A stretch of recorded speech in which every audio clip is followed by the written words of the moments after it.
نحمده ونصلي على رسوله الكريم. أما بعد، قال الله تعالى في القرآن المجيد وفي الفرقان الحميد: اللهم صل وسلم على نبينا محمد. الحمد للہ ہم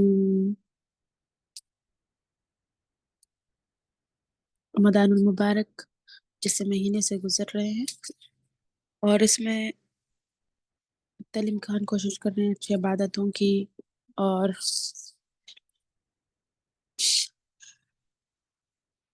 صدقات و خیرات کی. اللہ ہماری عبادات کو قبول کر. اور آگے الحمدللہ ہم کچھ چیلنجز کرنا ہے. اس میں سے اب یہ ہے ہمارا قرآن کا الملک سورۃ الملک کا حفظ ہے اور جزمہ کا تفسیر ہے. تو چلیے الحمدللہ ہم آج کون سی سورت پڑھیں گے؟ سورۃ الملک کی 8 آیتیں سنانی ہے آپ کو. جی سسٹر حارثہ آپ سنائیں. أعوذ بالله من الشيطان الرجيم بسم الله الرحمن الرحيم تبارك الذي بيده الملك وهو على كل شيء قدير الذي خلق الموت والحياة ليبلوكم أيكم أحسن عملا وهو العزيز الغفور الذي خلق 7 سماوات طباقا ما ترى في خلق الرحمن من تفاوت فارجع البصر هل ترى من فتور ثم ارجع البصر قرتين ينقلب إليك البصر خاسئا وهو حسير ولقد زينا السماء الدنيا بمصابيح وجعلناها رجوما للشياطين وأعتدنا لهم عذاب السعير وأعتدنا وأعتدنا لهم نہیں عذاب الف مدہ نہیں بنائیں گے، جھٹکا عین ہے نا، عین کا مخرج لے کے پڑھیں گے.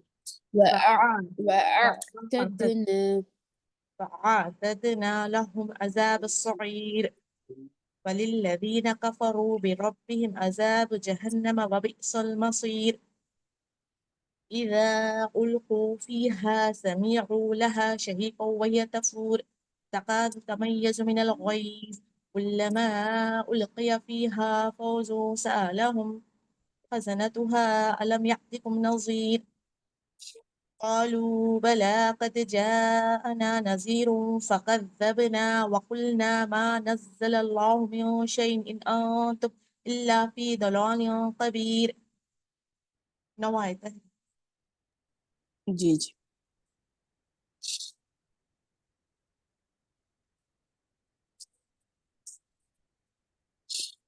آگے سسٹر ام عبدالتواب آپ سنائیے. السلام علیکم ورحمۃ اللہ وبرکاتہ. وعلیکم السلام ورحمۃ اللہ وبرکاتہ. اعوذ باللہ من الشیطان الرجیم بسم اللہ الرحمن الرحیم تبارک الذی بیدہ الملک وہو علی کل شیء قدیر الذی خلق الموت والحیاة لیبلوکم ایکم احسن عملا وہو العزیز الغفور الذي خلق 7 سماوات طباقا ما ترى في خلق الرحمن من تفاوت فارجع البصر هل ترى. دیکھیے سواد کا مخرج صحیح لیجیے.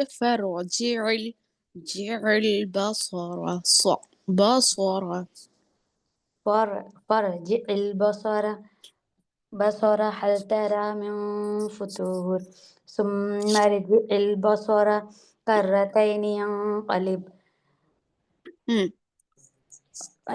إليك البصر خاسئا وهو حسير ولقد زينا السماء الدنيا بمصابيح وجعلناها رجوما نہیں پھر سے پڑھیے، شروع سے پڑھیے. ولقد زينا السماء الدنيا بمصابيح وجعلناها رجوما وجعل پڑھ رہے ہیں آپ، واو کو جیم سے خلخلہ کر رہے ہیں، نہیں وجہ جی وجعلناها ہاں وجعلناها رجوما للشياطين وأعتدنا لهم عذاب السعير وللذين كفروا بربهم عذاب جهنم وبئس المصير إذا ألقوا فيها سمعوا لها سمعوا لها إذا ألقوا فيها سمعوا لها شفيقا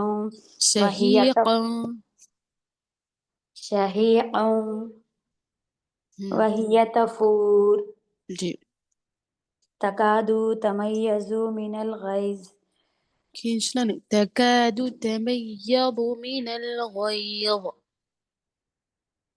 تكاد تميز من الغيظ كلما ألقي فيها فوج كلما ألقي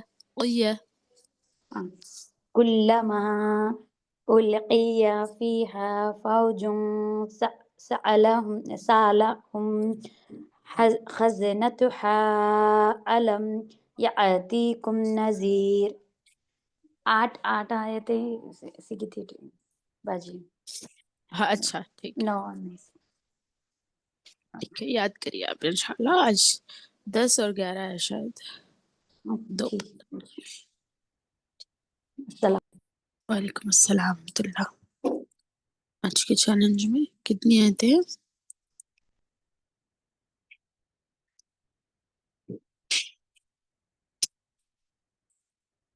جی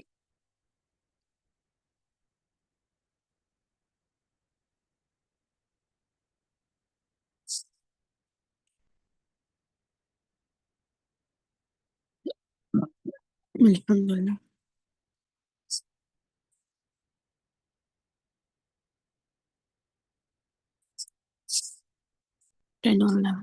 چلیے بسم اللہ الرحمن الرحیم رب اشرح لي صدري ويسر لي امري واحلل عقدة من لساني يفقهوا قولي اللهم رب زدني علما۔ چلیے تو پڑھنا کیا ہے ہمیں؟ آیا نمبر 10 اور 11۔ تو آیا نمبر 8 اور 9 پڑھ چکے ہیں آپ لوگ، اس سے پہلے کیا پڑھے تھے؟ وَإِذَا أُلْقُوا فِيهَا سَمِعُوا لَهَا شَهِيقًا وَهِيَ تَفُورُ، جب وہ اس میں پھینکے جائیں گے، اس میں ڈالے جائیں گے تو اس میں کیا دہاڑنے والی آوازیں سنیں گے اور وہ تفور اچھل رہی ہوں گی۔ تو اس طرح 7 8 تو ان سے یعنی ان کو اس میں ڈال دیا جائے گا تو وہ غصے سے پھٹ پڑے گی، تو قریب ہے کہ وہ غصے سے پھٹ پڑے گی، یعنی جہنم کا تذکرہ ہو رہا تھا۔ تو ان سے داروغہ جہنم کا سوال کرے گا، قالوا بلا، تو وہ لوگ کیا پوچھیں گے؟ الم یاتکم نذیر، تمہارے پاس کوئی ڈرانے والا نہیں آیا؟ تو وہ کہیں گے بلکہ ہمارے پاس ڈرانے والا آیا تھا، ہم نے اس کو جھٹلا دیا اور ہم نے کہا ما نزل اللہ من شیء، اللہ نے کوئی چیز نازل نہیں کی، ان انتم الا فی ضلال کبیر، ہم نہیں تھے لیکن وہ نہیں تھے لیکن گمراہی میں، بڑی گمراہی میں۔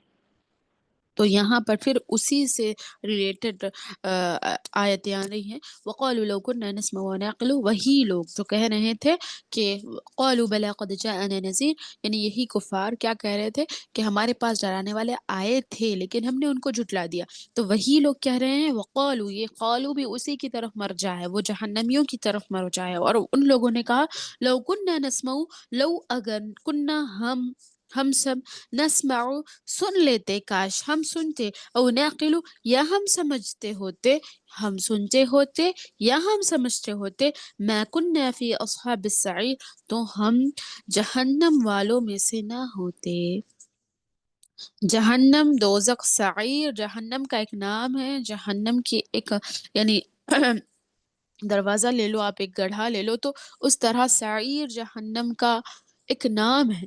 تو اس کے بارے میں کہتے ہیں کہ وَقَالُوا لَوْ كُنَّا نَسْمَعُ، اگر ہم جانتے ہوتے، ہم سمجھتے ہوتے اور ہم سنتے ہوتے تو آج ہم جہنم والوں میں شامل نہ ہوتے، اس میں ہمارا شمار نہ کیا جاتا۔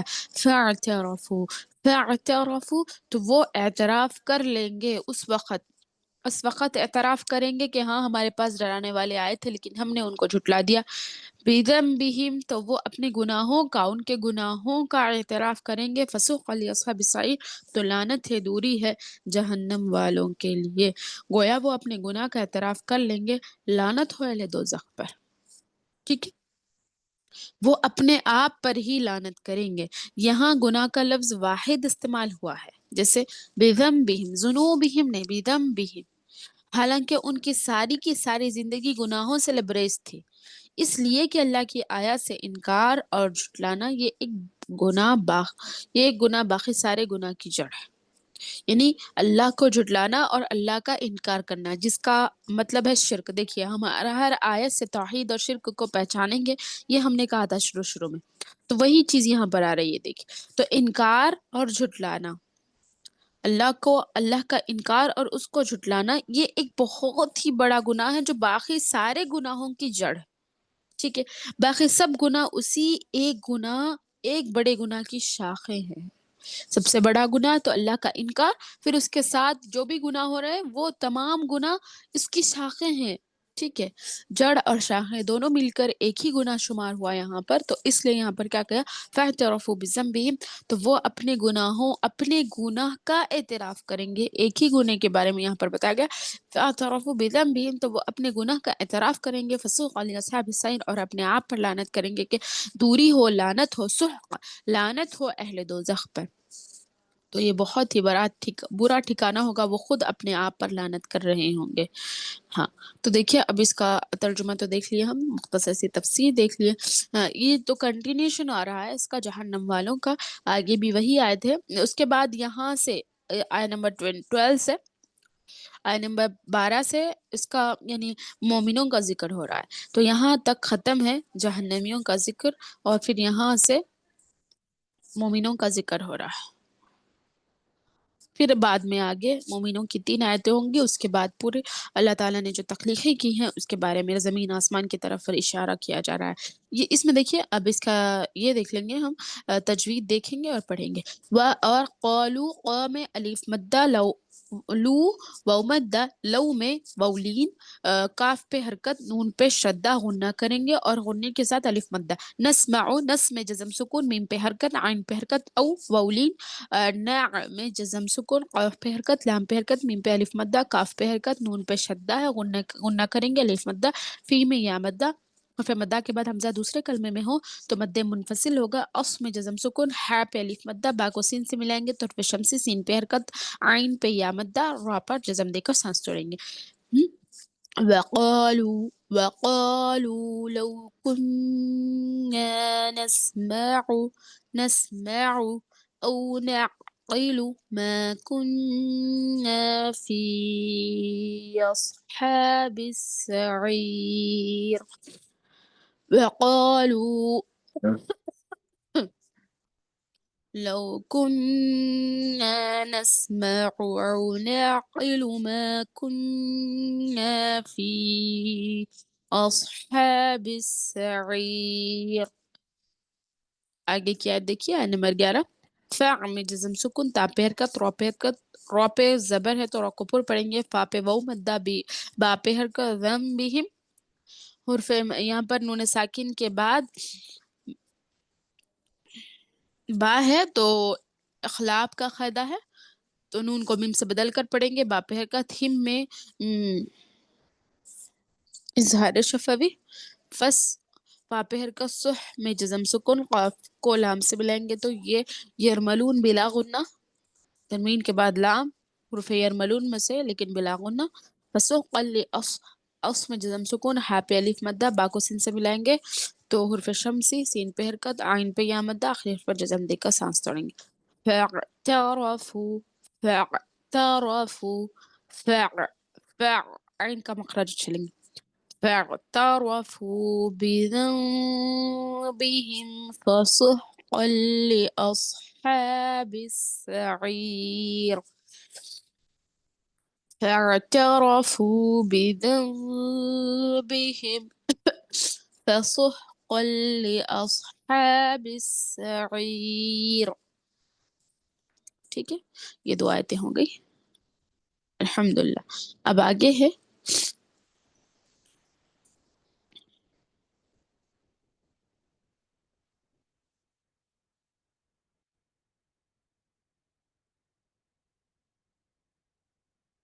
طارق، سورۃ الطارق. اور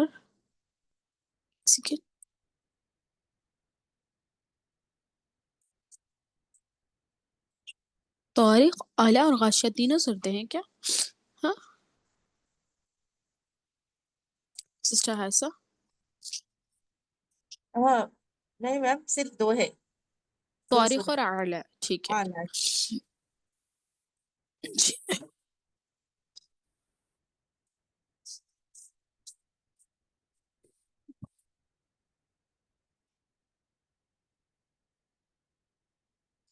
چلیے بسم اللہ الرحمن الرحیم. سورۃ الطارق. والسماء والطارق. سما آسمان کی واحد، اور اللہ رب العزت یہاں پر واو جب کسی اسم کے شروع میں آئے اور کسی صورت کے بھی شروع میں واو آئے تو وہ واو قسمیہ ہوگا، عطفیہ نہیں ہوگا. ٹھیک ہے، یہ واو قسمیہ ہے. یہاں پر اللہ رب العزت نے قسم کھا رہا ہے، قسم کھائی ہے آسمان کی اور طارق کی، رات کو آنے والی. قسم ہے آسمان کی اور رات کو آنے والی کی. ٹھیک ہے، رات کو آنے والے کیا چیز ہے وہ آگے آپ کو معلوم ہوگی. والسماء والطارق. والسماء والطارق. قسم ہے آسمان کی اور رات کو آنے والے کی. آگے فرمایا وما ادراک ما الطارق. اور تم کیا سمجھتے ہو، کیا تم نے کیا سمجھا، وما ادراک ما الطارق، تم نے کیا سمجھا کہ رات کو آنے والی کیا ہے. یہاں پر الطارق، طریق کا معنی راستہ، اور طارق بمعنی راستے پر چلنے والا. مگر عرف عام میں طارق بالخصوص اس مسافر کو کہتے ہیں جو صرف رات کو آئے. طارق مسافر کے معنی میں، راستے پر چلنے والے کے معنی میں ہے. لیکن عرف عام میں کیا کہا جاتا ہے، بالخصوص اس مسافر کو کہتے ہیں جو صرف رات کو آئے. اور ستارے کو طارق اس لیے کہا جاتا ہے کہ وہ رات کو ہی ظاہر ہوتا ہے. ٹھیک ہے، یہاں پر ستارہ ہے مانا. اگلی آیت میں اللہ تعالیٰ نے خود ہی صراحت فرما دی کہ یہاں طارق سے مراد عام ستارے سے نہیں، عام ستارے بھی نہیں، بلکہ کیا ہے، شہاب ثاقب ہے. یہی شہاب ثاقب ہے جس کو مار کر، یہاں پر ہم سورۃ الملک میں پڑھے تھے نا، وَلَقَدْ زَيَّنَّا السَّمَاءَ الدُّنْيَا بِمَصَابِيحَ وَجَعَلْنَاهَا رُجُومًا لِلشَّيَاطِينِ. تو وہ مصابیح اللہ نے جس کو آسمان دنیا کی زینت بنائی. وَلَقَدْ زَيَّنَّا، ہم نے زینت بنائی کس کو، آسمان دنیا کو. کس سے بنائی، بِمَصَابِيحَ، کس سے بنائی، ستاروں سے سجایا. اور رجوما للشیاطین، شیطان کو مارنے کا آلہ بنایا. یہی ہے وہ شہاب ثاقب. ٹھیک ہے، شہاب ثاقب. تو یہاں پر وہی فرمایا اللہ رب العزت نے، النجم الثاقب. النجم ستارہ، ثاقب چمکتا ہوا. وہ ستارہ ہے چمکتا ہوا. شہاب ثاقب کی حقیقت اس مقام پر النجم الثاقب کا لفظ آیا ہے. دوسرے مقام پر شہاب ثاقب، اور تیسرے پر شہاب مبین. اور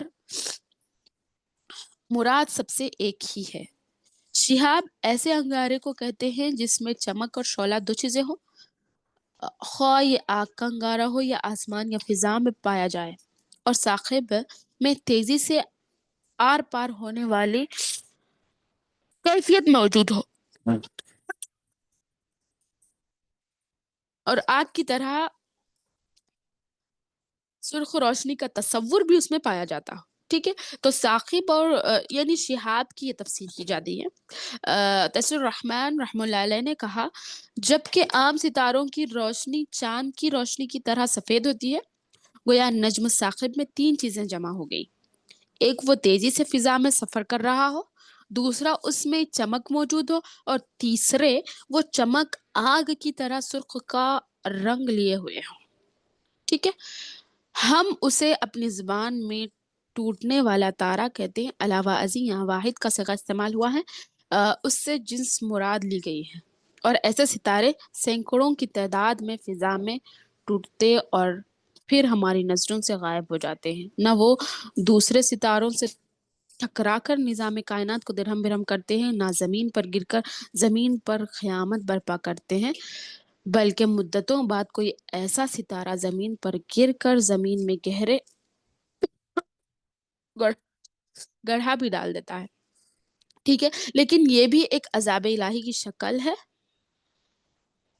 ایسے ٹوٹنے والے ستاروں کے متعلق شرعی نقطۂ نظر یہ ہے کہ جب کوئی جن یا شیطان اوپر ملائے اعلیٰ، جو ہم نے سورۃ الملک میں تفسیر پڑھی تھی، تو کی باتیں سننے کے لیے جاتا ہے تو اس پر ایسا شعلہ ستارہ یعنی شعلہ دار ستارہ آسمان سے پھینکا جاتا ہے. تو وہی ہے یہ، اس کو بھگانے کے لیے یہ ستارہ پھینکا جاتا ہے. تو وہی ہے النجم الثاقب، جو ہم نے اس کا تعلق یہاں سے ہے. دیکھیں بمصابیح جو ہم نے سورۃ البقرہ میں سورۃ الملک میں پڑھا، وہی اس کا یہاں پر ترجمہ کیا جا رہا ہے. النجم الثاقب وہ ستارہ ہے چمکتا ہوا. پھر ان تین چیزوں کی قسم کھائی اللہ نے. الطارق کی قسم کھائی، اور طارق کیا ہے یہاں پر بتایا نجم الثاقب. سما آسمان کی قسم کھائی اور طارق کی قسم کھائی، اور یہاں پر اس طارق کیا ہے وہ بتا دیا. پھر آگے ان تینوں کی قسم کھانے کے بعد اللہ نے جو جواب قسمیاں بتائی وہ کیا ہے؟ ان کل نفس لما علیہا حافظ. ٹھیک ہے، جواب قسمیاں.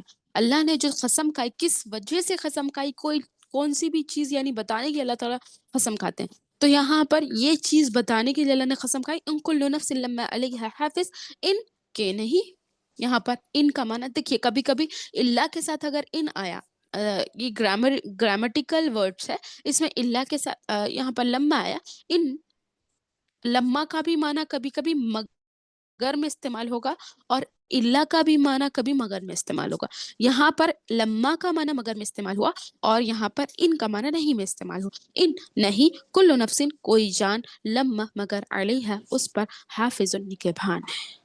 تو یہاں پر جواب قسمیہ یہ ہے، ہر جاندار کی حفاظت کرنے والی ایک ہستی موجود ہے. ان تین آیات میں اللہ تعالیٰ کی قدرت کاملہ کی قسم اٹھائی گئی، جو اہل زمین کو شہاب ثاقب ایسی بلاؤں سے محفوظ رکھتا ہے. دیکھیے بارک اللہ تعالیٰ بھی کیا رب العالمین ہے کہ وہاں سے وہ جو شہاب اور ثاقب ٹوٹتے ہیں، اس کے باوجود بھی دیکھیے ستارہ زمین سے بھی بڑا ہوتا ہے. ہم کو قرآن حدیث سے یہ بات ملتی ہے. ٹھیک ہے، پھر بھی وہ ستارہ زمین پہ نہیں گرتا، بلکہ اللہ رب العزت نے ایسی جیسی بلاؤں سے انسان کو محفوظ رکھا. اور اس بات پر قسم اٹھائی گئی ہے کہ ہر انسان پر ایک نگہبان مقرر ہے جو اس کی ہر طرح سے حفاظت کرتا ہے. یہ نگہبان کون ہے؟ یہ خود اللہ تعالیٰ کی ذات ہے. سبحان اللہ، اللہ تعالیٰ کی ذات ہے جو زمین و آسمان کی ہر چھوٹی بڑی مخلوق کی دیکھ بھال کر رہا ہے، جس کے سنبھالنے سے ہر شے اپنی جگہ سنبھلی ہوئی ہے، اور جس نے ہر جاندار کو اس کی ضرورت کی ہر چیز مہیا کر رکھی ہے، اور اس کی موت کے مقررہ وقت تک آفات ارضی و سماوی سے بچانے کا ذمہ اس نے لے رکھا ہے. یہ حفاظت اکثر اوقات ایسے غیر شعوری طریقوں سے ہوتی ہے کہ انسان کو اس کا علم تک نہیں ہوتا، اور جب کبھی علم ہو جاتا ہے تو انسان کی زبان سے بے ساختہ ایسے الفاظ نکل جاتے ہیں کہ اس موقع پر اللہ نے مجھے ہاتھ دے کر بچا لیا، ورنہ میرے بچے رہنے کی کوئی توقع نہ تھی. اس طرح کے الفاظ ہماری زبانوں سے نکلتے ہیں، اور ایسے واقعات تقریباً ہر انسان کو اپنی زندگی میں پیش آتے ہی رہتے ہیں. اس مضمون کو اللہ تعالیٰ نے سورۃ الرعد میں بھی فرمایا کہ ہر انسان کے آگے پیچھے ہم نے فرشتے مقرر کر دیے ہیں جو اللہ کے حکم سے ان کی حفاظت کرتے رہتے ہیں. واضح رہے کہ حفاظت کی نسبت براہ راست اللہ تعالیٰ کی طرف ہو یا اس کے فرشتوں کی طرف، اس سے کچھ فرق نہیں پڑتا. اللہ تعالیٰ بھی نگہبان ہے. اللہ جب نگہبان ہے تو ہی اس نے فرشتوں کو ہم پر مقرر کیا تاکہ ہماری حفاظت کی جائے. ٹھیک ہے، یہاں پر اللہ رب العزت نے بتایا پھر یہ تمام چیزوں کے بعد جو جواب قسمیہ ہے وہ اللہ رب العزت نے فرمایا وَلْيَنْظُرِ الْإِنسَانُ إِلَىٰ طَعَامِهِ، چاہیے کہ انسان دیکھے اپنے یعنی اپنی پیدائش کی طرف، یعنی لہٰذا انسان کو یہ دیکھنا چاہیے کہ وہ کس چیز سے پیدا کیا گیا. دیکھیے یہ اخروی زندگی سوری عالم بالا جسے کہتے ہیں یعنی اونچائی، بالا کہتے ہیں اونچائی، تو عالم بالا کی طرف توجہ دلانے کے بعد یعنی آسمانی دنیا کی طرف توجہ دلانے کے بعد اللہ تعالیٰ نے انسان کو یہ دعوت دی جا رہی ہے کہ وہ ذرا اپنی پیدائش پر ذرا غور و فکر کرے کہ ماں کے پیٹ میں کون اس کی پرورش کرتا ہے اور کس نے اس کے حمل کو رحم مادر میں جمائے رکھا اور اتنا سخت جمایا کہ بغیر کسی شدید حادثے کے حمل ضائع نہیں ہو سکتا. پھر جب وہ ماں کے پیٹ سے باہر آیا تو اتنا زیادہ توانا اور کمزور تھا جتنا کمزور بچہ کسی جاندار مخلوق کا نہیں ہوتا. کسی جاندار مخلوق کا اتنا کمزور بچہ نہیں ہوتا جتنا انسان کا بچہ ہوتا ہے. ٹھیک ہے، یہ بات تو ہم سب جانتے ہیں. پھر دوسری تمام مخلوق سے بڑھ کر اس کی نشو و نما کے انتظامات اللہ رب العزت نے کیے. ٹھیک ہے، پھر پیدائش سے لے کر موت تک اس کے مسلسل نگرانی کرتا رہا، اسے بیماریوں سے، حادثات سے اور ہر طرح کی آفات سے بچاتا رہا. ٹھیک ہے، اللہ رب العزت اس کی حفاظت. یہاں پر اللہ رب العزت نے اس سے پہلے کی آیت میں جو کہا کہ ان کل نفس لما علیہا حافظ، تو اسی کی تشریح یہاں پر بھی کی جا رہی. تو اس کی زندگی اور اس کی زندگی کی بقا کے اتنے ذرائع بہم پہنچاتا ہے جنہیں انسان شمار بھی نہیں کر سکتا، بلکہ اسے ان کا شعور تک نہیں ہوتا. بجاوا خود پر فراہم کرنے پر قادر ہو تاکہ وہ اپنی اس مدت موت کو پہنچ جاتا ہے جو اللہ نے اس کے لیے مقرر کر رکھی ہے. اب سوال یہ ہے کہ یہ سب کچھ اللہ کی تدبر، اللہ تعالیٰ کی تدبیر اور اس کی نگرانی کے بغیر ہونا ممکن ہے؟ ہرگز نہیں. ٹھیک ہے، اللہ تعالیٰ نے اس کی نگرانی کی، اس وجہ سے وہ اچھی حالت میں ہے اور محفوظ ہے. خلق من ماء دافق، آیت نمبر 6 میں خلق من ماء دافق اللہ رب العزت فرما رہا ہے اس کی پیدائش کے تعلق سے، اور انسان کو چاہیے کہ اس کی پیدائش کو دیکھے. پھر اللہ یہاں پر کیا فرما رہا ہے کہ اللہ نے اس کو ایک اچھل کر نکلنے والے پانی سے پیدا کیا گیا. دافق کہتے ہیں اچھلتا ہوا پانی، تو یہاں پر وہی بتایا گیا خلق من ماء دافق، وہ اچھل کر نکلنے والے پانی سے پیدا کیا گیا. یخرج من بین الصلب والترائب، وہ کہاں سے نکلتا ہے اس کی بھی تشریح اللہ رب العزت نے کی، کیونکہ انسان کا جو تکبر ہے اس کو اللہ نے یہاں پر توڑنے کی ایک ترکیب بتائی. یخرج نکلتا ہے من بین الصلب، درمیان پیٹ کا حصہ، درمیان پیٹ یعنی جسے کمر کہتے ہیں، صلب کہتے ہیں کمر، تمہاری صلب توڑ دی جائے گی یعنی کمر کی جو ریڑھ کی ہڈی کا بیچ کا حصہ، تو اس کو کہتے ہیں صلب، درمیان پیٹ، والترائب اور سینہ، جو پشت اور سینے کی ہڈیوں کے درمیان سے نکلتا ہے. وہ پانی جو اللہ رب العزت نے جس سے انسان کو پیدا کیا وہ کہاں سے نکلتا ہے؟ جو پشت اور سینے کی ہڈیوں کے درمیان سے نکلتا ہے. مادہ منویہ کہاں اور کیسے پیدا ہوتا ہے، یعنی جسے ہم منی کہتے ہیں عام الفاظ میں. صلب اور صلب العظم بمعنی ہڈی سے، مغز یا گودا نکلنا، اور صلب بمعنی ریڑھ کی ہڈی کا گودا، یعنی گد جسے کہتے ہیں ہم جو کھاتے ہیں ہڈی کا، نلی کا، تو وہی ہے. تو ریڑھ کی ہڈی کا جو گودا ہوتا ہے، اور چونکہ یہ ہڈی انسان کی پشت کے درمیان ہوتی ہے، پشت جو ہوتی ہے کمر کی ہڈی، ہم سنیں نا پسلی سے اللہ کے نبی اللہ تعالیٰ نے انسان کو عورت کو پیدا کیا تو وہ ٹیڑھی ہڈی، تو ہڈی کا گودا، اور چونکہ یہ پشت کے درمیان ہوتی ہے لہٰذا اس ریڑھ کی ہڈی کو اور پشت کو بھی صلب ہی کہا جاتا ہے. ٹھیک ہے، اور ترائب تریبتن کی جمع ہے بمعنی سینے کی ہڈی اور پھسلیاں، پھسلی اور ریڑھ کی ہڈی. اس آیت کے الفاظ کا مفہوم یہ ہے کہ یہ نطفہ ان اعضاء سے نکلتا ہے جو صلب اور سینے کی پھسلیوں کے درمیان ہے. اس سے بعض لوگوں نے یہ سمجھا کہ مرد کا نطفہ تو صلب سے نکلتا ہے، صلب یعنی پیٹ کی ہڈی ریڑھ کی، اور عورت کا سینے کی پھسلیوں سے. لیکن یہ خیال کچھ درست معلوم نہیں ہوتا. اتباع کا یہ خیال ہے کہ منی خواہ مرد کی ہو یا عورت کی، عمل انسحام اعضائے رئیسہ یعنی دل، جگر اور دماغ کا خاص عمل دخل ہوتا ہے، اور یہ انہدام چونکہ انسان کے دھڑ کے اندرونی حصے میں واضح ہوتا ہے، لہٰذا اسے سلب اور ترائب کے مابین سے ذکر کر دیا گیا ہے. رہی یہ بات کہ انسان کا دماغ تو دھڑ میں نہیں ہوتا، تو غالباً اسی نسبت سے یہاں سلب کا لفظ استعمال ہوا ہے. ریڑھ کی ہڈیوں کے درمیان جو گد ہوتا ہے یا دماغ ہی کا حصہ ہوتا ہے. تو ہاں، یہ دماغی کا حصہ ہوتا ہے، تو یہ حصے سے انسان کی پیدائش ہوتی ہے. ٹھیک ہے، آگے دیکھیے. انہو علی رجعہ لقادر، انہو بے شک وہ علی پر رجعہ دوبارہ لوٹانا قادر قادر ہے. لقادر، لا کا معنی ہوتا ہے ضرور بضرور. لا جب کسی حرف پر داخل ہوتا ہے تو معنی میں اور تاکید پیدا کرنے کے لیے بسم اللہ معنی میں تاکید پیدا کرنے کے لیے داخل ہوتا ہے. لقادر، ضرور ضرور وہ قادر، یقیناً اللہ اسے لوٹانے دوبارہ پیدا کرنے پر بھی قادر ہے. یعنی اللہ تعالیٰ نے ایک شہادت عالم بالا سے پیش فرمائی، ایک شہادت عالم بالا سے پیش فرمائی، دوسری انسان کی تخلیق سے، اور یہ دونوں اس بات پر قوی دلیل ہے جو ہستی ایسے عظیم الشان کارنامے سر انجام دے رہی ہے. اللہ رب العزت کی ہستی ہے، ایسے عظیم الشان کارنامے سر انجام دے رہی ہے، وہ یقیناً انسان کو دوبارہ زندہ کرنے پر بھی قادر رکھتی ہے، قدرت رکھتی ہے نا. اور اگر انسان سوچے تو یہ کارنامے انسان کی دوبارہ زندگی سے زیادہ حیرت انگیز اور معجزہ نما ہے.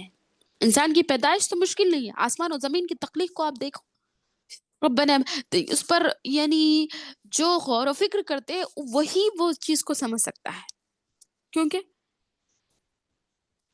یوم خلق اللہ تعالیٰ نے سورۃ العال عمران کی آیت ہے کہ اے اللہ تو نے اس آسمان و زمین کو بیکار نہیں پیدا کیا. ربنا ما خلقت هذا باطلا، انسان کہے گا جب اس پر غور و فکر کرے گا، یا تفکرون جب اس پر غور و فکر کرے گا، آسمان و دنیا کی یعنی تخلیق پر، اللہ تعالیٰ نے جو تخلیق کی آسمان کی اور زمین کی، تو اس کی تخلیق کو دیکھے گا تو یتفکرون، جو مومن ہوگا تو اس پر غور و فکر کرے گا، تدبر کرے گا، اور پھر کہے گا ربنا ما خلقت هذا باطلا، کہ اے میرے پروردگار، اے میرے واحد رب، تو نے اس کو بیکار نہیں پیدا کیا. سبحانک، تو پاک ہے، تو پاک ہے. یہاں پر اللہ کی پاکی دل سے نکلتی ہے جب ہم اس پر غور و فکر کرتے ہیں، اس پر تدبر کرتے ہیں، اس کی تخلیق پر تدبر کرتے ہیں. اللہ نے کیسی کیسی چیزیں دنیا میں بنائی ہماری ضرورتیں پوری کرنے کے لیے، آپ کہہ لو ہمارے لیے، انسانی زندگی کے لیے اللہ نے یہ تمام چیزیں بنائی، اور جانوروں کو بھی ہمارے لیے بنایا اللہ رب العزت نے. ٹھیک ہے، تو یہ تمام چیزوں کو جب انسان دیکھتا ہے، ایک غور و فکر کرنے والا، ایک متفکر انسان، ایک تدبر مدبر انسان جب ان تمام چیزوں کو دیکھتا ہے تو اس کی زبان سے بے تحاشا یہ الفاظ نکلنے لگتے ہیں. ربنا ما خلقت هذا باطلا، اے میرے پروردگار، تو نے ان تمام چیزوں کو باطل اور بیکار نہیں بنایا. باطل کسے کہتے ہیں؟ جو بیکار چیز ہو. حق بنایا، تو نے اس کو حق بنایا.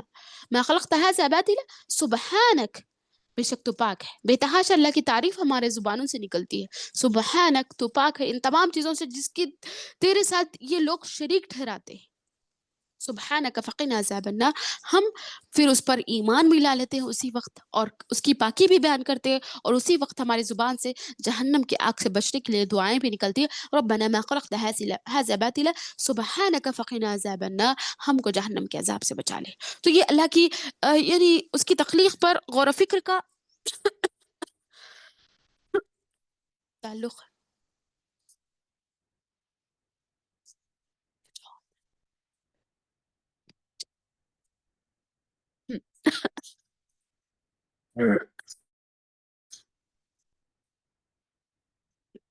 ہو گیا. تو یہاں پر جو مفسر کہتے ہیں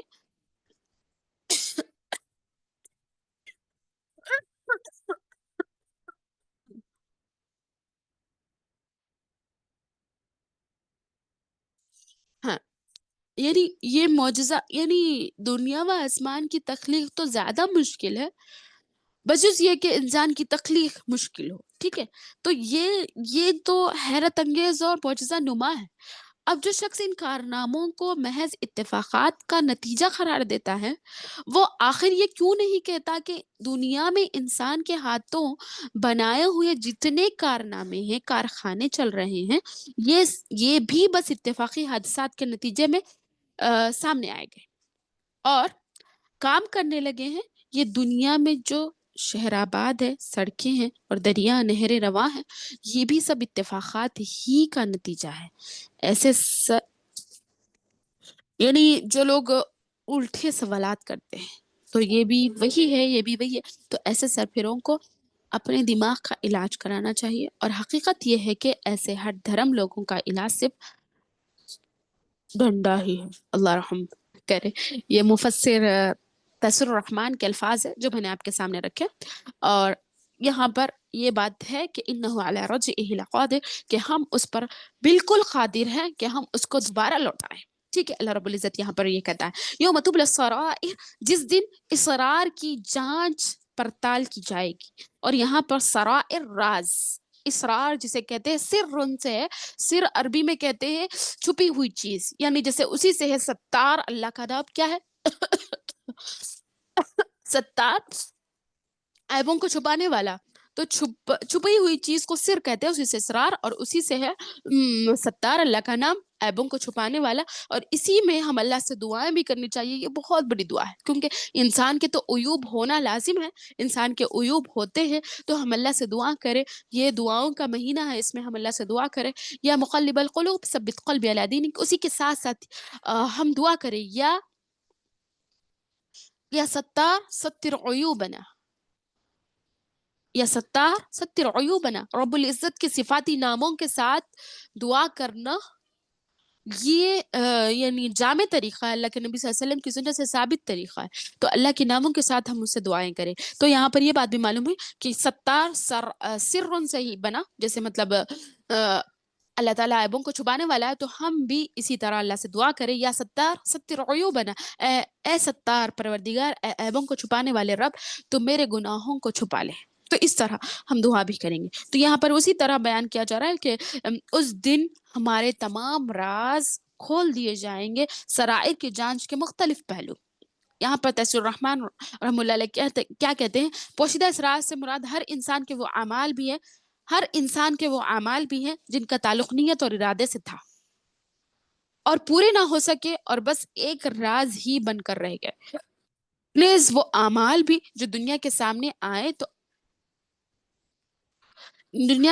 تو آئے مگر جس غرض کے تحت وہ سر انجام دیے گئے تھے اور جو اغراض اور خواہشات ان کی محرک بنی تھی، ان کا کسی کو علم نہ ہو سکا. اور وہ اعمال بھی جن کو کرنے والا تو کر کے مر گیا مگر ان کے اثرات مدتوں نوع انسانی پر پڑتے رہے.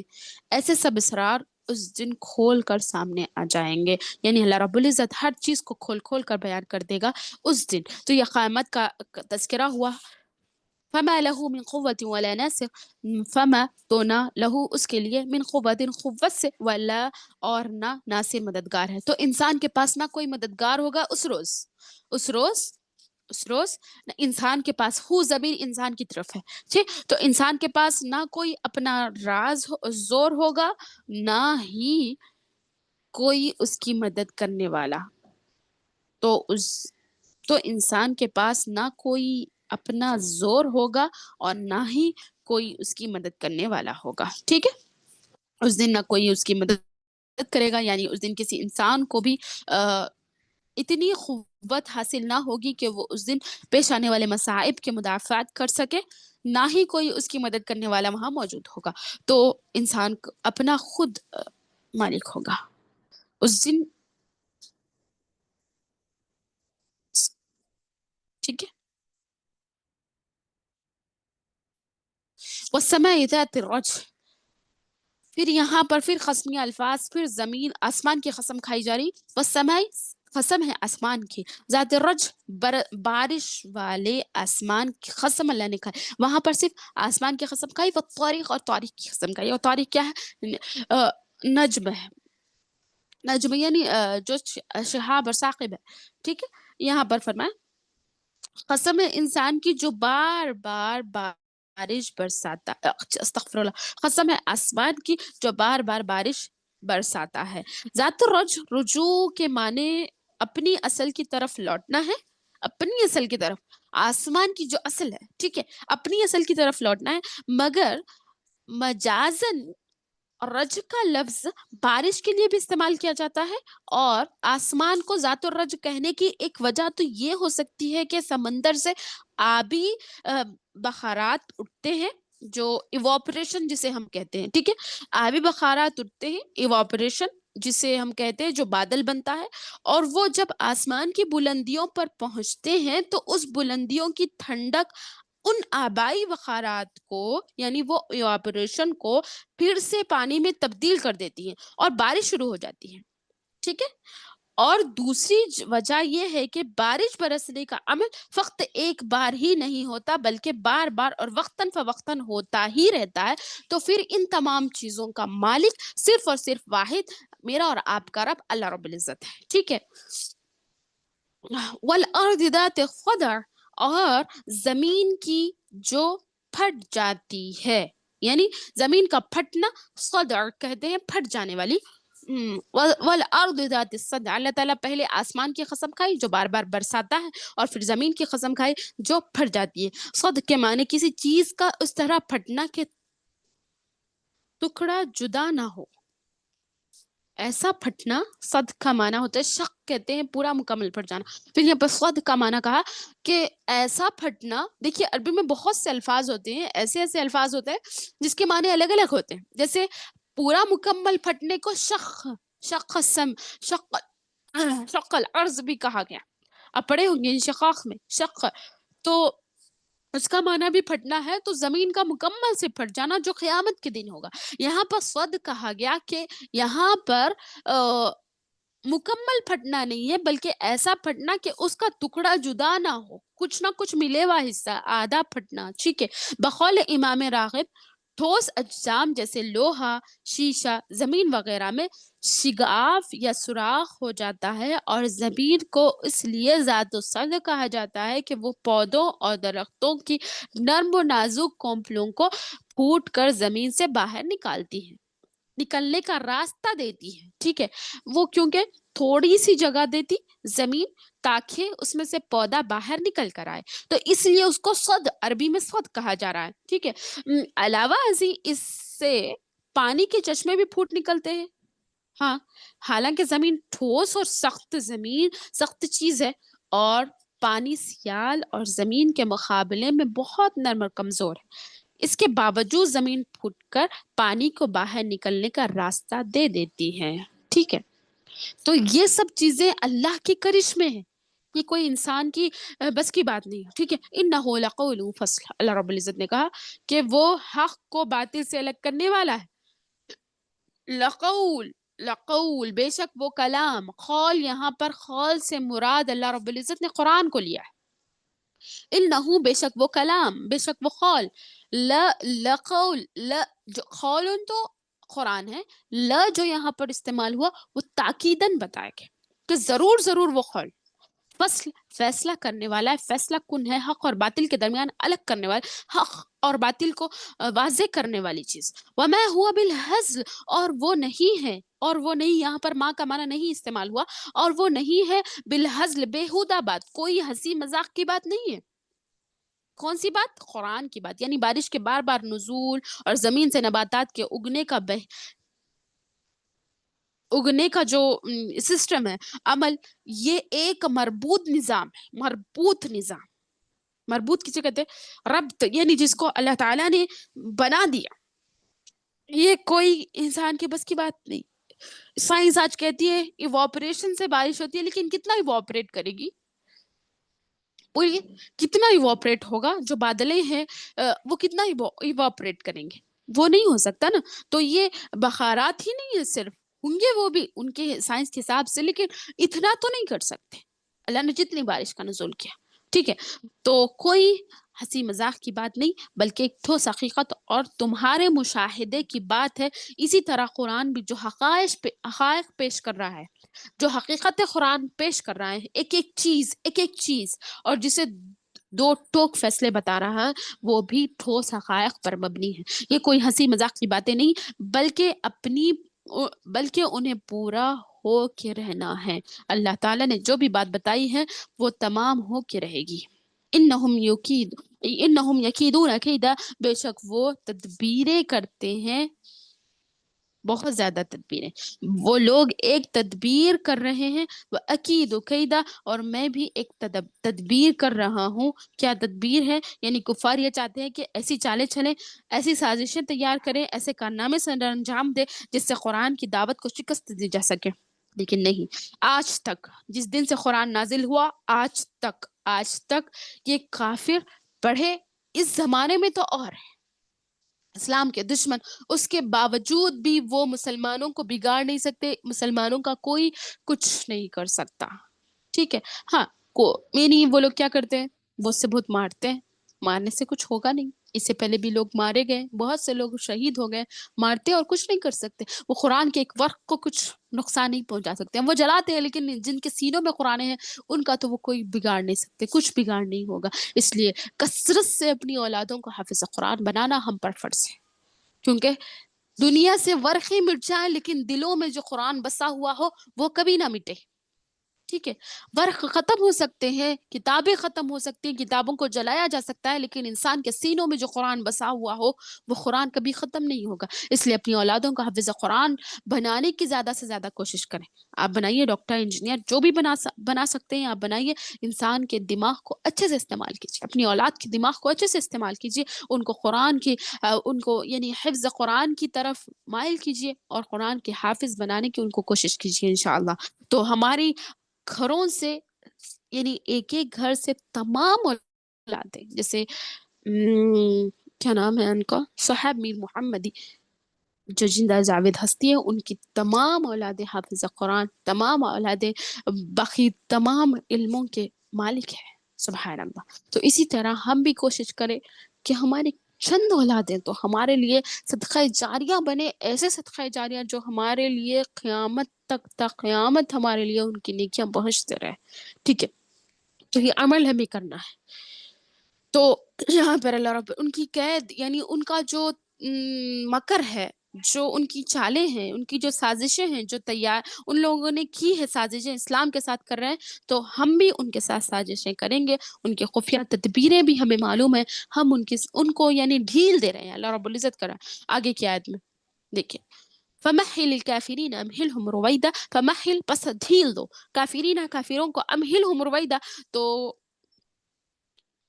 تھوڑی سی ڈھیل. تو یہاں پر بس آپ تھوڑی دیر کے لیے ان کافروں کو ان کے حال پر چھوڑ دیجئے. اللہ رب العزت نبی کریم صلی اللہ علیہ وسلم کو کہہ رہا ہے. تو یہ مشرکین مکہ کے بارے میں یہ آیت نازل ہوئی کہ یعنی آپ تھوڑی مدت اور مزید یعنی صبر کیجئے، صبر سے کام لیجئے، کچھ زیادہ مدت نہ گزرنے پائے کہ ان لوگوں کی کرتوتوں کا انجام سب کے سامنے آ جائے گا.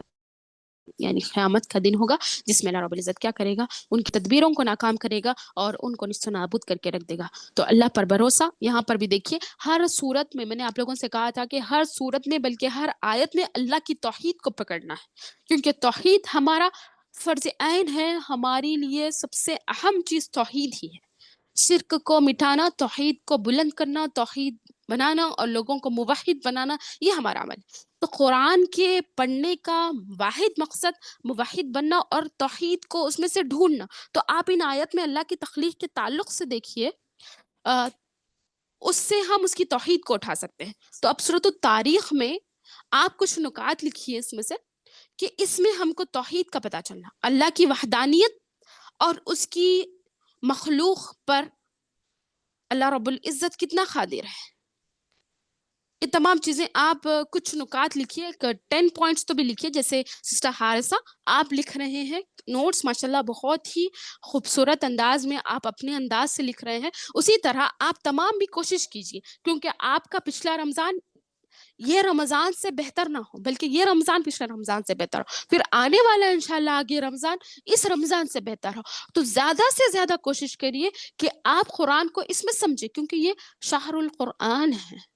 یہ شہر القرآن ہے، ہم ہمارا وقت اللہ رب العزت کے لیے نکالیں گے، ٹھیک ہے؟ تو اس میں سے آپ کیا کریں گے؟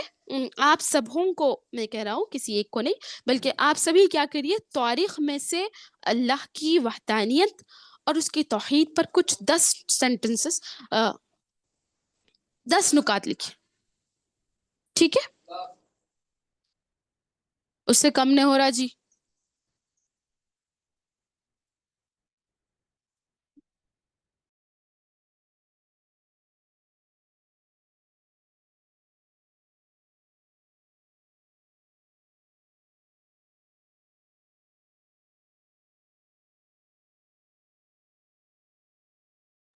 چلیے بسم اللہ الرحمن الرحیم۔ تو یہ ہو گیا سورۃ الطارق، اب ہے ہمارا سورۃ الاعلیٰ۔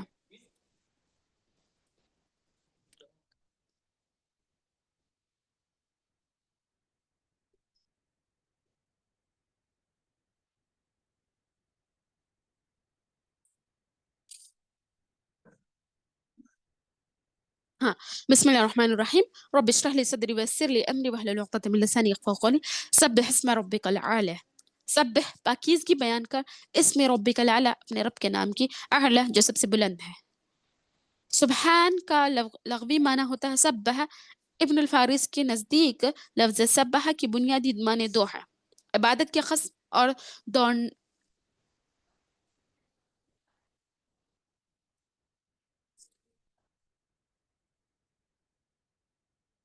دوڑنے کی قسم، اور امام راغب کے نزدیک السج کا معنی کسی چیز کا پانی ہوا میں تیز، بسم اللہ الرحمن الرحیم، ہاں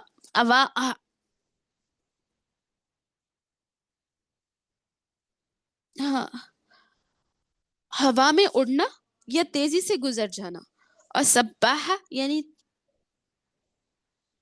تیراک ہے، اور سبحان سج سے، ہاں سبحان سب سے مصدر ہے، سبحن سے مصدر ہے، جیسے غفر سے غفران ہے۔ فضا میں لاکھوں کروڑوں سیارے نہایت تیزی سے گردش کر رہے ہیں، جن میں نہ کوئی لرزش ہے، نہ لرزش پیدا ہوتی ہے، نہ جھول، نہ تصادم، نہ ٹکراؤ، جس سے واضح ہوتا ہے کہ ان پر کنٹرول کرنے والی ہستی اپنی تقدیر و تدبیر اور انتظام میں نہایت محکم اور ہر قسم کی بے تدبیری، بے عیب یا نسق سے پاک ہستی ہی ہو سکتی ہے۔ پھر یہ بھی ضروری ہے کہ ایسی مدبر ہستی جو اپنی تدبیر محکم سے کائنات کا انتظام چلا رہی ہے، وہ اس انتظام و انصرام میں بلا شرکت غیر مختار کل ہو۔ اللہ اکبر، ٹھیک ہے؟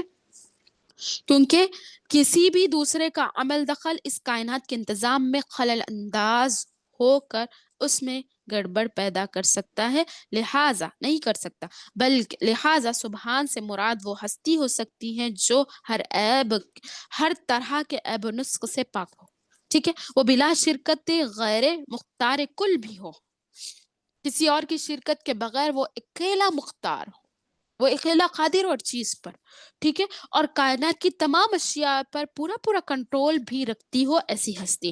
اور تسبیح کرنے سے مراد ایسی ہستی کو ان صفات کے ساتھ یاد کرنا اور یاد رکھنا ہے جن میں یہ آیات، جب یہ آیت نازل ہوئی، ہاں یہ دیکھیے بسم اللہ، تسبیح کرنے سے مراد ایسی ہستی کو ان صفات کے ساتھ یاد کرنا اور یاد رکھنا ہے۔ تسبیح سے مراد ایسی ہستی کو یاد کرنا ہے، کسی غیر کی ہستی کے ساتھ ہم تسبیح بیان نہیں کر سکتے۔ اللہ اکبر، آج کل لوگ ایسے سے الفاظ انسانوں کے ساتھ موسوم کرتے ہیں، جیسے یا عبد القادر جیلانی، یا غوث پاک، اللہ رحم کرے، اللہ معاف کرے، اللہ ہدایت دے، اللہ لوگوں کے دل و دماغ کو کھول دے ہدایت کے راستوں کی طرف، اللہ ہمارے لیے بھی ہدایت کے راستے کھول دے، بس اللہ تعالیٰ یعنی معاف کرے لوگوں کو یا پھر ہدایت دے دے۔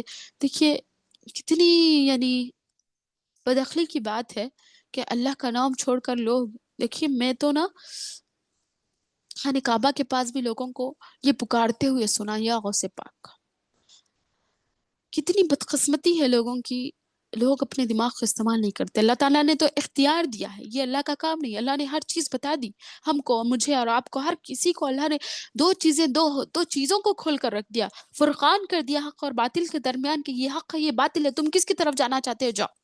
اس پر میں تمہیں نہیں روکوں گا، لیکن جب تم جاؤ گے تو اس کے بعد جو ہوگا تمہارے ساتھ وہ انجام میرے پاس ہے. لیکن تم اپنا خود کا راستہ اختیار کرو کہ تم کون سے راستے پر چلنا چاہتے ہو. تو اللہ نے ہم کو یہ بتا دیا، یہ دو اختیارات ہمیں دے دیے، ہمارے ہاتھ میں اختیار، ہمارے ہاتھ میں. اللہ ہم پر ظلم و زیادتی نہیں کرتا. اللہ تعالیٰ لیس بظلام للعبید، لیس بظلام للعبید. اللہ نے کہا کہ بالکل ظلام کہتے مبالغہ کا صیغہ، ہرگز ظلم نہیں کرے گا اللہ تعالیٰ اپنے بندوں کے اوپر، ہرگز ظلم نہیں کرتا. اللہ تعالیٰ نے فرما دیا یہ. لیکن اس کے باوجود بھی ہم دیکھیے خانہ کعبہ کے پاس میں نے لوگوں کو سنا ہے کہ یا غوث پاک پکارتے ہیں. استغفر اللہ. اللہ کے اتنے بڑے گھر کے پاس جا کر غوث پاک جیسے انسان سے آپ المدد، غوث پاک مدد کرو گے. اللہ رحم کرے، اللہ ہدایت، اللہ معاف کرے. تو دیکھیے اللہ کی توحید یہاں پر دیکھیے سبحان ربی العالی، یعنی اللہ ہی کی تسبیح کرنا چاہیے، کسی اور کی تسبیح بیان نہیں کر سکتے ہم. اللہ نے منع کیا، بلکہ وہ شرک ہے. وہاں بھی جا کر ہم شرک کریں گے تو فائدہ کیا ہے؟ اللہ ہدایت ہے. تو دیکھیے یہاں پر تو ایسی ہستی ہونی چاہیے جس میں یہ تمام صفات موجود ہو، تو تم اسی کی تسبیح بیان کر سکتے، کسی اور کی تسبیح آپ نہیں بیان کر سکتے. اور جب یہ آیت نازل ہوئی تو اللہ کے رسول صلی اللہ علیہ وسلم نے اس کو نماز کا حصہ بنا دیا. جب یہ صورت نازل ہوئی سبح اسم ربک الاعلی، تو اللہ کے نبی صلی اللہ علیہ وسلم نے اس کو نماز کا حصہ بنا دیا اور فرمایا کہ اجعلوا فی سجودکم، کہ تم اپنے سجدوں میں، یعنی اس کو اپنے سجدوں میں رکھو. پھر ہدایت فرمائی کہ سجدے کی حالت میں سبحان ربی العالی کہا کرو. عقبہ بن عامر جہمی رحم اللہ علیہ کہتے ہیں، رضی اللہ عنہ کہتے ہیں کہ آپ نے اس آیت کے مطابق سجدے میں سبحان ربی العالی اور سورہ واقعہ کی آیت کے مطابق جو فسبح بسم ربک العظیم ہے نا، سورہ واقعہ کی آخری آیت کے درمیان کے مطابق رکوع میں سبحان ربی العظیم پڑھنے کا ہمیں حکم دیا. ٹھیک ہے، تو اسی صورت کی وجہ سے ہم سبحان ربی العالی سجدے میں کہتے ہیں. اگر دیکھیے الذی خلق فسوی، جس نے پیدا کیا پھر اسے درست کیا. یعنی اللہ تعالیٰ نے کائنات کی سب اشیاء کو پیدا ہی نہیں بلکہ اس چیز سے جو کام لینا مقصود تھا اس کے مطابق اس کی شکل و صورت بنائی، اور شکل و صورت کو اس طرح ٹھیک ٹھاک اور درست کیا کہ اس کے لیے اس سے بہتر شکل و صورت ممکن ہی نہ تھی. اس سے بہتر شکل و صورت اس کے لیے ممکن ہی نہ تھی. مثلا ناک کا ایک کام یہ ہے کہ اس سے دماغ کے فضولیات جو بھی ہوتے ہیں خارج ہوتے رہتے ہیں. اور یہ مقصد ناک کو سر کے پیچھے بنانے سے بھی حاصل ہو سکتا تھا نہیں، مگر اس کے تصور سے ہی انسان کو کیا ہوتی ہے، اس کے تصور سے ہی انسان کو گن آنے لگتی ہے کہ اگر ناک پیچھے ہو تو کیسے سوچے گا انسان، مطلب کنراتا ہے نا. چنانچہ اللہ تعالیٰ نے ناک کو چہرے پر سامنے بنایا تاکہ چہرے کی خوبصورتی میں اضافہ ہو، اور نیز انسان کی ناک بہتی ہی نہ رہے بلکہ انسان بوقت ضرورت اپنے ہاتھ سے جھاڑ سکے اور کیا کرے، انسان اسے صاف کر سکے. یہی صورتحال ایک عضو بلکہ کائنات کی ایک چیز کے متعلق مشاہدہ کی جا سکتی ہے، جس سے معلوم ہوتا ہے کہ اللہ تعالیٰ صرف خالق ہی نہیں بلکہ انتہا درجے کا حکیم اور مدبر بھی ہے. نیز یہ بھی معلوم ہوتا ہے کہ اعضاء کی تخلیق محض اتفاقات کا نتیجہ قطعاً نہیں ہے، ورنہ مقاصد کے ساتھ ساتھ حسن جمال کے امتزاج کا تصور بھی نہیں ہو سکتا. ٹھیک ہے، تو یہ اللہ رب العزت نے خلق فسوا، جو ہم نے کہا الذی خلق فسوا، سبحان اللہ. ہم جب یہ آیتیں روز تراویح میں پڑھتے ہیں، وتر کی نماز میں پڑھتے ہیں، تو اس کا تصور کریے انشاءاللہ. پھر والذی قدر فہدی، والذی، اور جس نے قدر اندازہ ٹھہرایا فہدی، پھر راہ دکھائی. جس نے تقدیر بنائی، تقدیر بمانے اندازہ کرنا، بنانے سے پہلے کسی چیز کا مکمل نقشہ، اس کی شکل و صورت، اس کے مقاصد اور غرض و غایت کے متعلق پوری اسکیم تیار کرنا. ٹھیک ہے. پھر اس کے متعلق یہ طے کرنا کہ اس چیز کے لیے کس قسم کا مواد درکار ہے، کتنی مقدار میں درکار ہے، اس چیز میں کیا کیا خصوصیات درکار ہیں، تاکہ جس مقصد کے لیے وہ بنائی گئی ہے اسے بطریقے سے احسن انجام دیا جا سکے. اللہ تعالیٰ نے کائنات کی تخلیق سے بیشتر اس کی تقدیر بنائی. کائنات کی تخلیق سے بیشتر اس کی تقدیر بنائی. کائنات میں آج تک جو اشیاء وجود میں آ چکی ہیں، وہ جو کچھ بعد میں پیدا ہوں گی، سب کچھ اللہ کی اس تقدیر یا اندازے یا اسکیم کے مطابق ہو رہا ہے جو اس نے پہلے سے طے کر رہا. ٹھیک ہے، یعنی جس چیز کو جس مقصد کے لیے بنایا، اس چیز کی فطرت میں وہ کام کرنے کا طریقہ بھی ودیعت کر دیا. مثلا ہر دودھ پلانے والے جاندار کا بچہ پیدا ہوتا ہے تو پیدا ہوتے ہی وہ ماں کی چھاتیوں کی طرف لپکتا ہے. پھر اللہ تعالیٰ نے اس بچے کو دودھ چوسنے کا طریقہ فطرتاً سکھا دیا. اسی طرح کائنات کی ایک ایک چیز کو وہ راہ سمجھا دی جس کے لیے وہ پیدا کی گئی ہے. مثلا اللہ نے دل کو اس لیے پیدا کیا کہ وہ سارے جسم میں خون کو پہنچائے، تو دل کی ساخت بھی ایسی ہی بنائی اور اسے یہ طریقہ بھی بتلا دیا کہ وہ کس طرح خون کو پمپ کرے گا، کسی جاندار کے کس طرح خون کو پمپ کرے گا، یہاں تک ہو کسی جاندار کے ارادے اور خواہش کے بغیر دل از خود ہی یہ کام کیے جاتا ہے. ٹھیک ہے، ہاں، حتیٰ کہ کسی کو یہ محسوس بھی نہیں ہوتا کہ اس کے اندر کیا کیا چیزیں ہیں اور وہ کیا کیا کام سر انجام دے رہی ہیں. انسان چونکہ دوسری تمام مخلوقات سے ممتاز حیثیت رکھتا ہے، اس لیے اس کو 2 قسم کی ہدایت دی گئی ہے. ایک اضطراری جو اس کی طبعی زندگی سے تعلق رکھتی ہے اور اس لحاظ سے وہ دوسرے جاندار سے مختلف نہیں، اور دوسری ہدایت اختیاری ہے جو اس کی عقل و شعور اور اخلاقیات سے تعلق رکھتی ہے. اسی دوسری قسم کی ہدایت کو اجاگر کرنے کے لیے اللہ تعالیٰ نے اپنے انبیاء بھیجے اور کتابیں نازل فرمائی.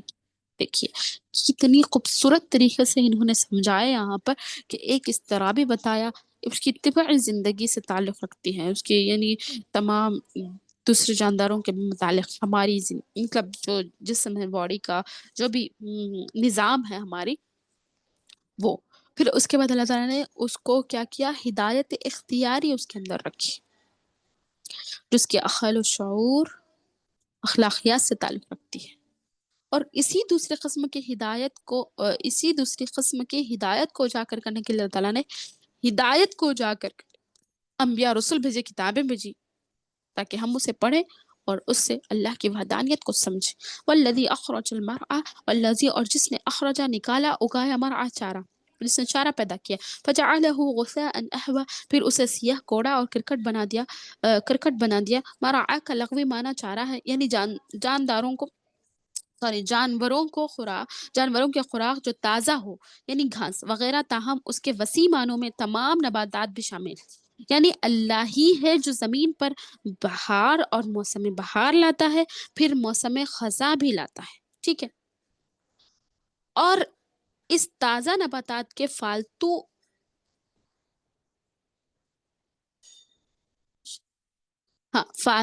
اجزاء خس و خاشاک کہتے ہیں، مطلب سوکھی گھاس بن کر پاؤں کے نیچے مسلے جاتے ہیں. لہٰذا تم لوگوں کو اس دنیا کے بہار پر ہی بسم اللہ فریفتہ نہ ہو جانا چاہیے. اس کی خزاں پر بھی آ سکتی ہے. ٹھیک ہے، اس پر خزاں بھی آ سکتی ہے، یعنی اللہ تعالیٰ نے جو بتایا یہاں پر کہ تم جو بہار دیکھ رہے ہو اس پر خزاں بھی آ سکتی ہے. خزاں یعنی اس پر خزاں کہتے ہیں اس پر، یعنی جسے ہم کہتے ہیں فاقہ، تو فاقہ بھی آ سکتا ہے. سنقرئک فلا تنسیٰ، پھر سنقرئک ان قریب ہم جلد پڑھائیں گے آپ کو فلا تنسا تو آپ بالکل نہ بھولیں گے. ہم آپ کو پڑھائیں گے پھر آپ بھولیں گے نہیں. الا ما شاء اللہ مگر جو اللہ چاہے. انہ یعلم الجہر وما یخفی انہ بے شک وہ یعلم جانتا ہے ظاہر کو وما یخفی اور پوشیدہ کو بجز اس کے جو اللہ چاہے. یعنی اللہ تعالیٰ نے ان کو پڑھایا لکھایا ہم ان کو یعنی پڑھائیں گے. تو اللہ پھر کہہ رہے ہیں کہ جو میں پڑھاؤں گا جو اللہ چاہے گا وہ آپ نہیں بول سکتے. بے شک وہ پوشیدہ اور تمام چیزوں کو جانتا ہے. اس کی تفسیر بھی ہے وَنُيَسِّرُكَ لِلْيُسْرَىٰ اور ہم آسان طریقے پر چلنے کی سہولت دیں گے. وَنُيَسِّرُكَ لِلْيُسْرَىٰ ہم آسان طریقے پر چلنے کی سہولت دیں گے. اس آیت کے کئی مطلب ہو سکتے ہیں. مثلا ایک یہ کہ آپ کو بلا تکلیف سہولت کے ساتھ قرآن یاد رہے گا. دوسرا یہ کہ ہم آپ صلی اللہ علیہ وسلم کو آسان اور سہل شریعت پر چلائیں گے. تیسرا یہ کہ شریعت کے احکام پر عمل پیرا ہونا ہم آپ صلی اللہ علیہ وسلم کے لیے آسان بنا دیں گے.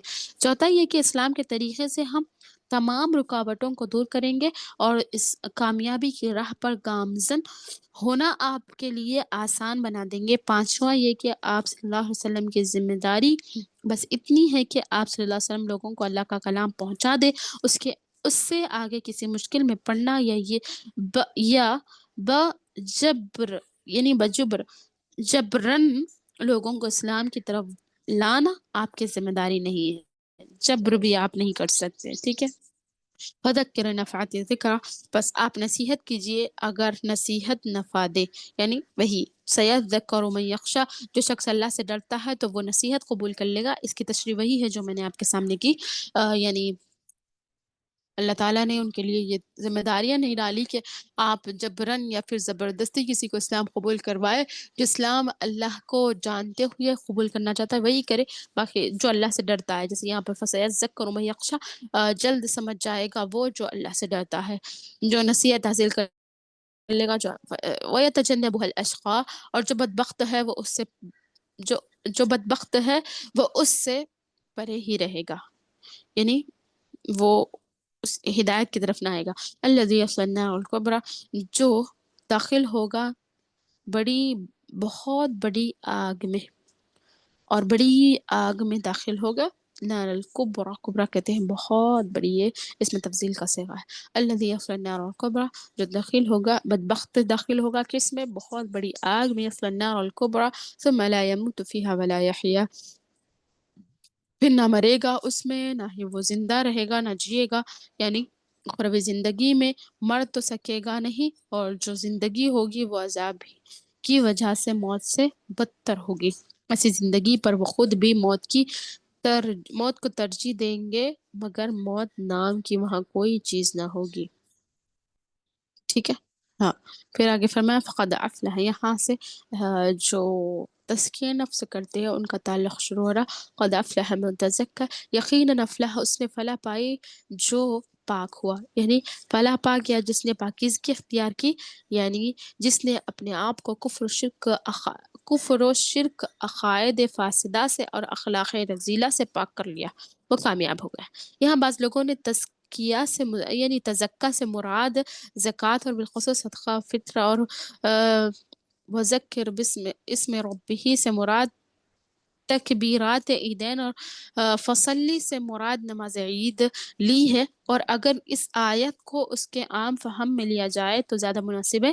یعنی جو شخص اپنے نفس کو پاکیزہ بنا لے پھر اللہ کو زبان سے بھی یاد کرتا رہے اور دل میں بھی یاد کرتا رہے پھر اس کی تائید کے طور پر باقاعدگی سے نمازیں ادا کرتا رہے تو سمجھ لو کہ اس کی زندگی سنور گئی اور کامیاب ہوگا. یہاں کامیابی سے مراد اخروی کامیابی تو یقینی ہے اور اس دنیا میں اس کی کامیاب زندگی کا انحصار اللہ تعالیٰ کی مرضی پر موقوف ہے کیونکہ دارالجزا آخرت یہ دنیا نہیں ہے یہ دارالجزا ہے. ٹھیک ہے. فذکر اسم ربہ فصلی اپنے رب کے اور اپنے پروردگار کا نام یاد کیا پھر نماز ادا کی. فذکر اسم ربک استغفر استغفر اللہ وذکر اسم ربہ فصلی، پھر اپنے پروردگار کا نام یاد کیا، پھر نماز ادا کی. بل تؤثرون الحیات الدنیا، بلکہ تؤثرون ترجیح دی، بڑھاوا دیا، حیات الدنیا دنیاوی زندگی کو، تؤثرون اس کی طرف لپک گئے، بلکہ تم تو دنیا کی. یہاں پر اللہ نے بتایا والآخرۃ خیر وابقیٰ، حالانکہ آخرت بہتر ہے اور باقی رہنے والی ہے. یہاں پر یعنی تمہارا اصل مرض یہ ہے کہ تم آخرت کے مقابلے میں دنیا کو پسند کرتے ہو، حالانکہ آخرت دو وجہ سے دنیا سے بہتر ہے. ایک تو وہاں کی نعمتیں اس دنیا کی نعمتوں سے بدرجہ بہتر ہے، اور دوسرا وہاں کی نعمتیں نہ ختم ہونے والی اور لا زوال ہے، جبکہ دنیا کی نعمتیں فانی ہیں. اتنی بھی نعمتیں ہوں آپ کی فنا ہونے والی ہے، وہاں کی نعمتیں نہ ختم ہونے والی ہے. ٹھیک ہے. پھر آگے فرمایا ان هذا لفی الصحف الاولی، بے شک یہ صحف اولا میں ہے، یعنی یہی بات صحیفوں میں بھی کہی گئی تھی. یعنی جو صحائف سیدنا ابراہیم علیہ السلام کو عطا ہوئے، سیدنا موسیٰ علیہ السلام کو تورات سے پہلے عطا ہوئے، جو کہ بعض اقوال کے مطابق 10 تھے، ان میں یہ مضموم قد افلح سے خیر و ابقا تک مذکور تھا. یہ مضموم نہ کبھی منسوخ ہوا نہ اور نہ بدلا گیا. یہ مضموم قد افلح من تزکا سے خیر و ابقا تک صحف ابراہیم و موسیٰ، ابراہیم علیہ السلام اور موسیٰ علیہ السلام کے صحیفوں میں بھی یہ چیزیں تھیں، اور یہ کبھی رد و بدل نہیں ہوئی، اس کو کبھی مٹایا نہیں گیا. ٹھیک ہے.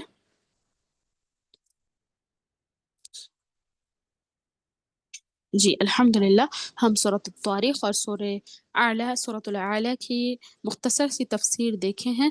اللہ رب العزت سے مخلصانہ دعا ہے کہ اللہ تعالی ہمیں جو پڑھے ہیں، جو میں نے کہا ہے، جو ہم کہے ہیں، کہنے والے کو کہنے سے زیادہ، سننے والے کو سننے سے زیادہ عمل کی توفیق عطا فرمائے. اللہ ہمارے دلوں میں توحید کو نقش کر دے، ایسا نقش کر دے کہ کبھی ہمارے دلوں سے وہ چیز نہ جائے. ایمان ہمارا مضبوط کر دے اور ہمیں جنت اور جہنم